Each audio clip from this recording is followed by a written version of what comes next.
Temperament और technology की Trinity ही भारत के भविष्य को ट्रांसफॉर्म करेगी। इसके लिए हम भारत के बच्चों को बचपन में ही जरूरी एक्सपोजर दे रहे हैं।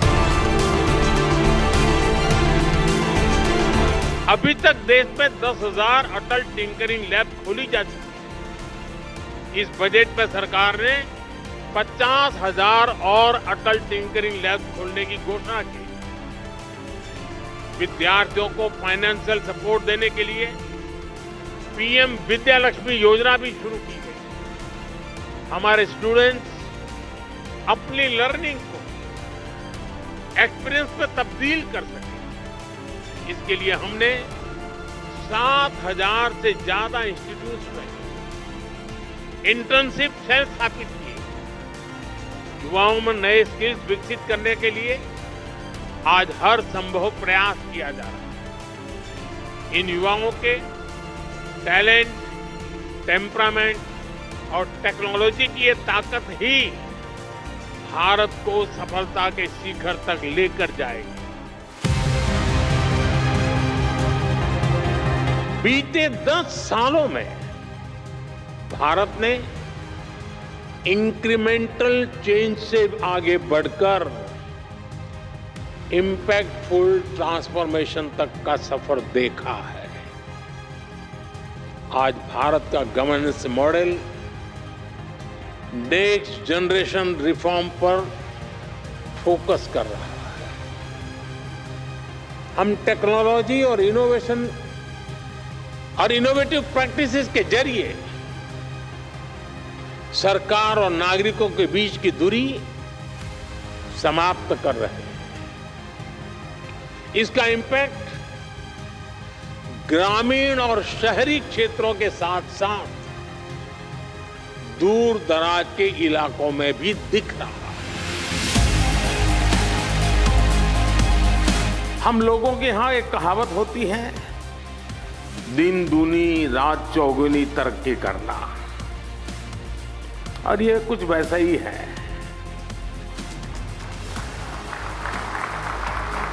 यही एक्सपोनेंशियल ग्रोथ आज हम भारत के डिजिटल सेक्टर में, इलेक्ट्रॉनिक मैन्युफैक्चरिंग में देख रहे हैं। कुछ साल पहले भारत इस सेक्टर में एक उभरता हुआ प्लेयर था। आज ग्लोबल इलेक्ट्रॉनिक्स मैन्युफैक्चरिंग में हमारा शेयर कई गुना बढ़ चुका है।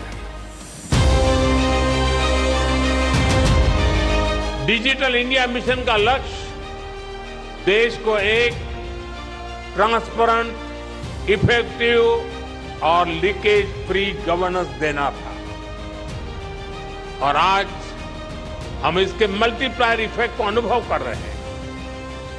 डिजिटल इंडिया की सफलता के लिए हमें एफोर्डेबल मोबाइल हैंडसेट्स और डेटा की जरूरत थी। इसके लिए हमने जरूरी रिफॉर्म्स और जरूरी इंफ्रास्ट्रक्चर बनाया। एक दशक पहले हम मोबाइल फोन के बड़े इंपोर्टर्स में से एक थे। आज हम दुनिया के नंबर 2 प्रोड्यूसर और एक्सपोर्टर हैं।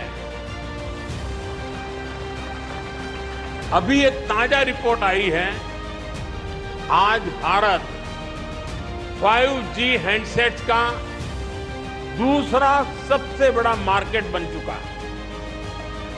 2 साल पहले ही हमने 5G रोल आउट शुरू किया था। आज देखिए हम कहां से कहां पहुंच चुके हैं। आज भारत का इलेक्ट्रॉनिक सेक्टर $150 बिलियन से भी ज्यादा का हो चुका है, और अब तो हमारा लक्ष्य और बड़ा है। इस दशक के अंत तक हम अपने इलेक्ट्रॉनिक सेक्टर को $500 बिलियन तक पहुंचाना चाहते हैं। इससे भारत के युवाओं के लिए करीब 6 मिलियन यानी 60 लाख जॉब क्रिएट होगी। भारत के सेमीकंडक्टर सेक्टर को भी इसका बहुत अधिक फायदा होगा। हमारा लक्ष्य है कि इलेक्ट्रॉनिक मैन्युफैक्चरिंग का 100% काम भारत में ही हो, यानी भारत सेमीकंडक्टर चिप्स भी बनाएगा और उनके फिनिश्ड गुड्स भी बनाएगा। 2013-14 में R&D पर ग्रॉस एक्सपेंडिचर केवल 60,000 करोड़ रुपए था। हमने इसे डबल से भी ज्यादा बढ़ाकर 1.25 लाख करोड़ रुपए से भी ऊपर कर दिया है। देश में कई state of the art research park भी स्थापित किए गए। लगभग 6,000 उच्च शिक्षा संस्थानों में रिसर्च एंड डेवलपमेंट सेल्स की स्थापना की गई है। हमारे प्रयासों से देश में इनोवेशन कल्चर तेजी से विकसित हो रहा है। 2014 में भारत के 40,000 के आसपास पेटेंट फाइल हुए थे। अब ये संख्या बढ़कर 80,000 से ज्यादा हो गई है। इससे ये भी पता चलता है कि देश के युवा को हमारे इंटेलेक्चुअल प्रॉपर्टी इकोसिस्टम से कितना सपोर्ट मिल रहा है। देश में रिसर्च कल्चर को बढ़ावा देने के लिए 50,000 करोड़ रुपए के अनुसंधान नेशनल रिसर्च फाउंडेशन की स्थापना की गई है। वन नेशन वन सब्सक्रिप्शन उसने युवाओं को यह भरोसा दिया है कि सरकार उनकी जरूरतों को समझती है। आज इस योजना की वजह से उच्च शिक्षा हासिल करने वाले छात्रों की पहुंच वर्ल्ड क्लास रिसर्च जर्नल तक आसान हो गई। देश की प्रतिभाओं को आगे बढ़ने में कोई रुकावट ना आए, इसके लिए प्राइम मिनिस्टर्स रिसर्च फेलोशिप की व्यवस्था बनाई गई। साथियों, इन प्रयासों का परिणाम है कि आज का युवा सिर्फ R&D में एक्सेल नहीं कर रहा, वो खुद भी R&D बन चुका है। और जब मैं कहता हूं कि वो खुद R&D है, तो मेरा मतलब है रेडी एंड डिसरप्टिव। भारत आज अलग अलग सेक्टर्स में रिसर्च के नए माइलस्टोन स्थापित कर रहा है। पिछले साल भारत ने दुनिया का सबसे लंबा hyperloop test track commission किया। 422 मीटर का ये हाइपर लूप इंडियन रेलवे के कोलैबोरेशन से IIT मद्रास में डेवलप किया गया। IISc बेंगलोर के साइंटिस्ट ने भी एक ऐसी टेक्नोलॉजी डेवलप की है जो नैनो स्केल पर लाइट को कंट्रोल करती है। IISc में ही रिसर्चर्स ने ब्रेन ऑन चिप टेक्नोलॉजी विकसित की। ब्रेन ऑन अ चिप यानी एक मॉलिक्यूलर फिल्म के अंदर 16,000 से ज्यादा कंडक्शन स्टेट्स में है।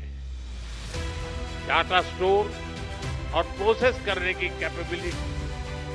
कुछ सप्ताह पहले ही देश ने पहली इंडिजीनियस MRI मशीन भी बना ली। ऐसे अनेक पाथ ब्रेकिंग R&D हैं जो हमारी यूनिवर्सिटीज में हो रहे हैं। ये हैं विकसित होते भारत की युवा शक्ति, रेडी, डिसरप्टिव और transformative. India made history by reaching Mars on its first attempt in 2014. Chandrayaan-1 helped discover water on the moon. Chandrayaan-2 gave us the highest resolution images of the moon. Chandrayaan-3 increased our understanding of the lunar south pole. We built cryogenic engines in a record time. We launched 100 satellites in a single mission. We have launched over 400 satellites for 34 nations on our launch vehicles. This year, we docked 2 satellites in space, a major step forward. Friends, India's space journey is not about racing others. It is about reaching higher together. Together, we share a common goal to explore space for the good of humanity. We launch a satellite for the South Asian nations. Now, the G20 satellite mission announced during our presidency will be a gift to the global South. We continue to march ahead with renewed confidence, pushing the boundaries of scientific exploration. Our first human space flight mission, Gaganyaan, highlights our nation's rising aspirations. In coming weeks, an Indian astronaut will travel to space as part of a joint ISRO-NASA mission to the International Space Station. By 2035, the Bharatiya Antariksh Station will open new frontiers in research and global cooperation. By 2040, an Indian's footprints will be on the moon. Mars and Venus are also on our radar. हम सब जानते हैं भविष्य में असीम अंतरिक्ष और deep sea दोनों का कितना महत्व है। इसलिए आज स्पेस और डीप सी दोनों जगह भारत अपनी क्षमताओं को बढ़ा रहा है। हमारा समुद्रयान प्रोजेक्ट वैज्ञानिकों को समंदर में 6000 मीटर की उस गहराई तक ले जाने वाला है जहां कुछ ही देश पहुंच पाए हैं। यानी भविष्य की किसी भी संभावना पर काम करने में हमारी सरकार कोई कसर बाकी नहीं छोड़ रही है। आज देश ने जो रोबोट्स यूपीआई फ्रेमवर्क डेवलप किया है, उसकी मदद से लाखों करोड़ रुपए गरीब के बैंक खाते में सीधे ट्रांसफर हो रहे हैं। महिलाओं को, किसानों को, विद्यार्थियों को अब सीधे सरकार से मदद मिल रही है। 21वीं सदी के नए भारत में, युवा भारत में हमने देश को नई स्ट्रेंथ देने के लिए, स्पीड और स्केल देने के लिए टेक्नोलॉजी को अहम टूल बनाया है। आज हम टेक्नोलॉजी से जुड़े सही सॉल्यूशन डेवलप कर रहे हैं और उनको स्केल अप करने का कौशल भी हमने विकसित किया है। देश में ड्रोन टेक्नोलॉजी को प्रोत्साहन, गुड गवर्नेंस के, ईज ऑफ लिविंग के, इसी कमिटमेंट को आगे बढ़ाने का एक और माध्यम है। ड्रोन के रूप में हमारे पास एक और ऐसा स्मार्ट टूल आ गया है जो बहुत जल्द सामान्य से सामान्य भारतीय के जीवन का हिस्सा बनने जा रहा है। हमारे शहर हो या फिर देश के दूर दराज गांव देहात वाले इलाके, खेत के मैदान हो या फिर खेल के मैदान, डिफेंस से जुड़े कार्य हो या फिर डिजास्टर मैनेजमेंट, हर जगह ड्रोन का इस्तेमाल बढ़ने वाला है। इसी तरह टूरिज्म सेक्टर हो, मीडिया हो, फिल्म इंडस्ट्री हो, ड्रोन इन क्षेत्रों में क्वालिटी और कंटेंट दोनों को बढ़ाने में मदद करेगा। अभी जितना इस्तेमाल हो रहा है ड्रोन का, उससे कहीं ज्यादा इस्तेमाल हम आने वाले दिनों में देखने वाले। मिनिमम गवर्नमेंट मैक्सिमम गवर्नेंस के रास्ते पर चलते हुए ease of living, ease of doing business को हमने प्राथमिकता बनाया। हमने सबका साथ सबका विकास के मंत्र पर चलते हुए देश के हर नागरिक, हर क्षेत्र को सरकार से कनेक्ट करने का रास्ता चुना। देश में सुविधाओं का, पहुंच का, डिलीवरी का एक जो डिवाइड हमें अनुभव होता था, उसके लिए हमने आधुनिक टेक्नोलॉजी पर भरोसा किया, उसे एक महत्वपूर्ण ब्रिज के रूप में व्यवस्था का हिस्सा बनाया। जिस टेक्नोलॉजी तक देश के एक बहुत छोटे से वर्ग की पहुंच थी, हमारे यहां मान लिया गया टेक्नोलॉजी एक बड़े रईस लोगों का कारोबार है, सामान्य मानवी की जिंदगी में उसका कोई स्थान नहीं है।